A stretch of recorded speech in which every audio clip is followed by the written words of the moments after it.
This video will be going over how to use the monthly spreads to give you some ideas how you can use it. I know some of you have asked, wanted some tips on using the monthly page, and honestly, the monthly page has been very helpful to me because it's a great way to quickly overview of the upcoming weeks that's gonna be happening or things that you need to do. So I'm not sure how you're using it, but here is how I would use and some ideas that you could use as well. I'm currently using the Hobonichi week, so that will be the current standard planner that I'm currently going to be going over. But if there's other planners that you want me to go over, that's also okay, but let me know. But generally, you can actually still apply the same concept and ideas to the new planners as well. As you can see, the Hobonichi week's monthly page, there isn't a lot of space in terms of the column and the box. Like, you can't really write like a full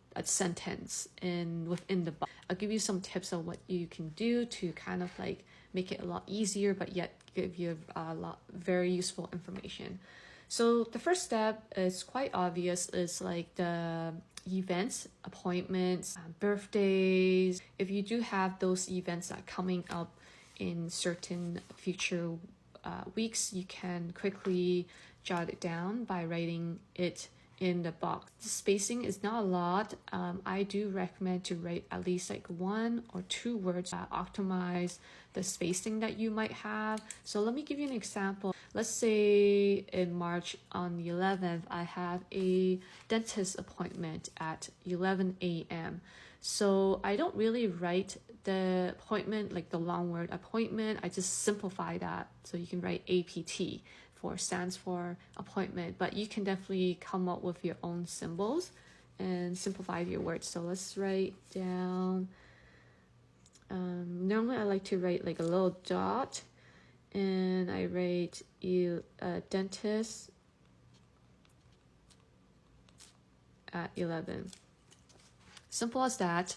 And you don't need to, if you like, you can write APT, but because there's not a lot of space, I can just leave it as dentist at the at sign and 11 to represent dentist at 11 a.m. I already kind of know, because there's a time frame, I already know what that event is or the appointment is. So, and then for birthdays, I like to just keep it simple. I like to put it right beside the date. I don't need to write like birthday or anything. I just write the name and I already instantly know it's the birthday, because I know every time when I write a name beside the date, it typically means it's for birthday, and that's how I structure my monthly spread. So like say on April 18 is my brother's birthday or something, I can write brother, bro.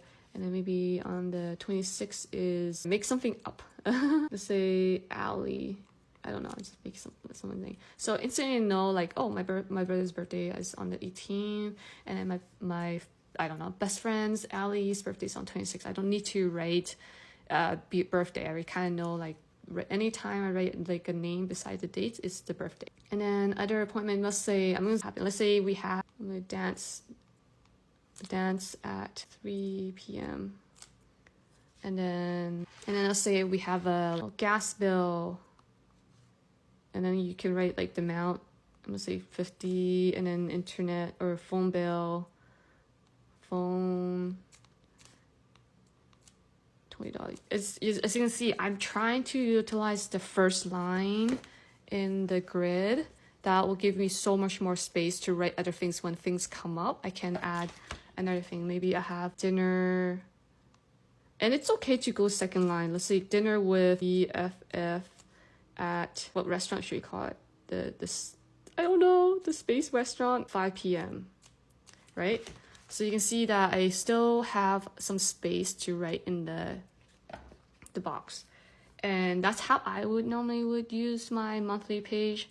If you have a lot of things that's going on in the month, and oftentimes by writing multiple things in the box can be overwhelming, and it's hard to see the important event that's really, really important. To make it stand out more, I recommend using like colors I'm more of like a visual learner, and I found that adding some color or even like tiny stickers. We have some tiny sticker on my website, on my shop, if you're interested. You can definitely check it out. But adding some color will definitely help make some of the events stand out. So then when you flip the pages, you're like, oh, I do have this very important event I cannot miss. And to be 100% sure that you don't miss it is I would add this to your phone, your cell phone, in the calendar app, and add a reminder. And sometimes I do that at both places as like very, very important event I cannot miss. I definitely put it in both my planner and physical planner and my digital planner, which is on my phone. So by adding colors, there's different ways that you can do. And the first one is like you can add you can use like a highlighter, you can I think it's still kind of wet, so I don't know if I can do that. So let's say I like highlight this, right? And then you just like write it over it. Another way to do it is that you could, you can color, like add a little dot beside that event. Let's see, like put a little dot there. You can color code. So maybe blue is bills, maybe blue. Let's say the bill is, what else do we have? Electricity. Instead of writing the whole word, just write like few words to simplify it. Let's say like $100. I don't know, I'm making things up.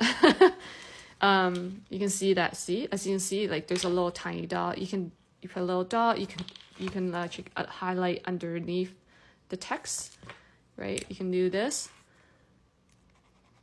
You can do that to make it stand, or even better, you can do like highlight the box, like to be for sure you see it, right? You can kind of draw a border around the text. Let's say like doctor's appointment at 9 a.m. See? So these are some of the ideas that you can use in this monthly spread. I hope that's helpful, but let me know if you'd like to see a part 2 on how to use your monthly page in Hobonichi Weeks or any other planners. So far I haven't covered the left column and the bottom, but yeah, let me know if this video is helpful. Don't forget to like and leave a comment. I would like to hear your feedback and follow for more.